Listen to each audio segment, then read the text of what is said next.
We are at an epidemic case right now. And an epidemic is spread within the community, and not just the Muslim community. The entire, population. Recently, just this week, someone shared with me a poll, a research paper that was done regarding what is the fastest growing religion. And we always proudly would say, of course, Islam. And so this paper was presenting the idea that Islam is no longer the fastest growing religion. And it's not Christianity or Buddhism either. It is, of course, the absence of Islam, atheism, agnosticism, Dajjalism, whatever you want to call it. The idea that in disbelief is the widest, fastest spreading belief all over Europe, and of course in America now as well. When we see churches being up for sale in Chicago in the past year or two, so many communities have purchased a church, and we get excited about the purchasing of a church for a masjid, of course, very cheap, good price and whatnot, a zoning, no problem. But it's a moment of reflection. Would you really think someone would have gathered the money and effort 100 years ago to build this massive place of worship to be sold out and given away to someone else for pennies? Did something happen? Obviously. What happened? Membership decreased. People stopped coming. What are you going to do with this big, massive place? It's a huge liability. Go ahead and sell it. We'll do something else with the money. So we're seeing these massive churches across the country because they've been here much before us. Allah forbid, Allah forbid, Allah forbid. It shouldn't be that our time comes in the next 100 years where you see huge masajid, Islamic centers, Islamic schools being sold. Allah forbid, la qaddar Allah. Simply because enrollment, because of attendance has decreased. Why? Because the new religion is to lead a life of hedonism, where you do what you wish. You do as كَذَلِكَ سَوَّرَتْ لِي نَفْسِي. I felt like it. That's my lifestyle. And that is becoming super common. My brothers and sisters, as fathers and mothers sitting here, and as young men and women sitting here, and school year becomes to a start, let us ask ourselves, do we really want to come out like that at the end? This is not 1 out of a million. I don't know the numbers, but I can tell you it's far too many. In our little population that we have, and the people I interact with at a personal level, the amount of cases I have come across in just 1 year are far too many for anyone to come across in their entire life. Far too many cases of people saying, I don't believe.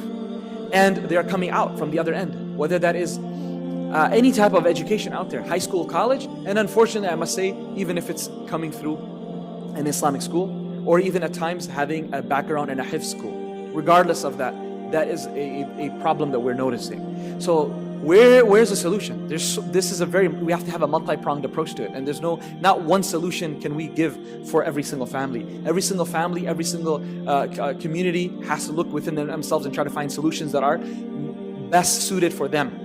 But one thing I can say, it starts off from home. It has to start off with home. It has to be reinforced. Our teachings of deen, you cannot bank on a madrasa, you cannot bank on an Islamic program, you cannot bank on an Islamic school by any means to train your children and make them, along with being a doctor, make them into a Jannati. That just doesn't happen, right? That doesn't work like that. There's no school that can give you that guarantee. You can't give yourself that guarantee, much less your own children, much less a school giving that guarantee to your kids. But what is our job? To work, to pray, to work and to pray, and to make an effort. So we have to start ensuring that as our students start leaving and our children start leaving the school, let us see what type of changes can we make. Summer's come to an end very quickly. Before we know it, it's already over. We have to ensure that their companionship, their friendship is with people who are afraid of Allah subhanahu wa ta'ala, who have taqwa within them. Their relationship with the masjid, their relationship with scholars, with students of knowledge, that needs to be something ingrained within our youth, because there's only so much that they're going to take from their parents. When they're young, they're very receptive to that, but as they grow older, a lot of it is the influence of their peers. If their peers are not practicing Muslims, God-fearing Muslims, who give preference to the hereafter, who truly lead a life that is being governed by the deen of Allah subhanahu wa ta'ala, then my brothers and sisters, the consequences can become very, very severe. And the worst part is that most of the time, parents don't realize it until it's way too late in the game. When they have to wash their hands off and say it's over, that's when they come to realize. Someone who gets diagnosed at stage 4, it's too late. If only you could get the diagnosis at stage 1, you could have done something about it. We hear that all the time. Well, the same thing for our children. We have to start young and we have to be consistent. We cannot let go and say, you're a young man, young woman, you can handle yourself. Absolutely not. Our parents didn't do that with us. Alhamdulillah, for the most part, all of us who are sitting here practicing the deen, they guided us till the very end. Even after marriage, they were there for us. We have to do the same thing for our children. We supplement it with education. For example, for the younger boys and girls, find your local masjid that has an evening program, Quranic program, Islamic studies program. It is very important to attach them to the masjid. You say, well, I have someone that teaches over Skype. That's great. I have someone who comes to my home and teaches. That's great. But they're missing on the environment. They need to have a heart-to-heart connection with the house of Allah, and a heart-to-heart connection with a teacher that they can look up to, that can refer back to, and to have good Muslim friends. That's what the masajid provide. So whether it's here at this institution that we have an evening program, or any other masajid that is close to your house, look for a good program that has an evening after-school program for your children, and enroll them in that. You say, my child knows how to read Quran. My brothers and sisters, this is much more than reading Quran. It's about the adab, it's about the etiquette, it's about the tarbiyah, it's about simply being able to blurt out crazy questions that have been fed into your mind in elementary school and junior high. You don't know where to ask. Your parents wouldn't know the answers either. So now at least you have an avenue. You have what you call an evening maktab, an evening school, where you're able to share with your teacher those type of questions. Beyond that, connection to the house of Allah subhanahu wa ta'ala, a Friday night program, a Saturday night program in your local masjid, once a week as a family, coming together to the house of Allah subhanahu wa ta'ala, attending a lecture, attending the program, and whatever activity they have. Social activities are great. That's necessary. That is very necessary. But beyond that, they must be coupled with an academic and spiritual gathering as well. If it's merely socialization of eating together, although that has definitely some benefit, but it's not going to help when these doubts start creeping into the mind of the children regarding their faith.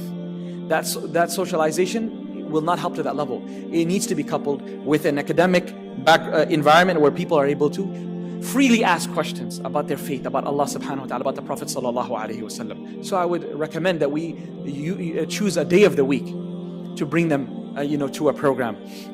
And for the boys and their fathers as well, the one salah a day, not for the program, just one salah a day, whether it's Isha or Fajr, even if school is starting, that we make a commitment that we're going to attend the house of Allah subhanahu wa ta'ala. Just this small act of us sitting in the car and coming to the house of Allah, taking a drive for 10 minutes, like all of you are coming here for Jumu'ah. You could have, just decided not to come. But you made a decision. You're taking off time from work to come here. I know it's not easy, but you made a decision and you're doing it year after year, month after month, week after week. It's just a decision. If you say, brother, why don't you just take a day off and don't come for Jumu'ah? You say, what?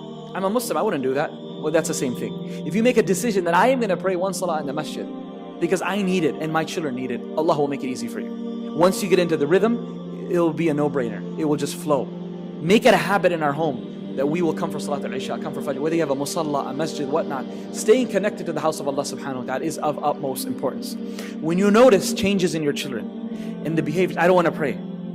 People message all the time. My child now says he doesn't pray. Instead of just beating it down with a stick or yelling at them, realize that this is a symptom you are seeing. There's a sickness and a disease behind the symptom. By hitting at the symptom, you're not going to get rid of the sickness. Get to the bottom of it. Why are you asking this? Why are you arguing with me on this? Why don't you want to pray? Let's sit down and have a discussion. Right? Of course, at a 5-year-old, you can have that discussion maybe. But at an 8, 9, 10, definitely. 10, 12, for sure. So we can't force them into doing things. We have to have an open dialogue, an open discussion with them. When they start resisting things of the deen, figure out real quick what's the reason for that. And if we're not able to solve that, connect them with scholars, connect them with students of knowledge, of even not necessarily imams at times. Sometimes they just need good company. Students of their age who are practicing the deen can easily answer the questions. This is both for the boys and the girls. So these are some tips that come to mind, and I wanted to share with you as the school year begins, that if we do not make this a priority, my brothers and sisters, then the school year will come to an end, inshallah, and there are boys and girls who will do very well, like they are doing very well. They'll be in the honor roll, they'll be doing APs, they'll be doing perfect, GPAs and whatnot, but not at the cost of losing our faith.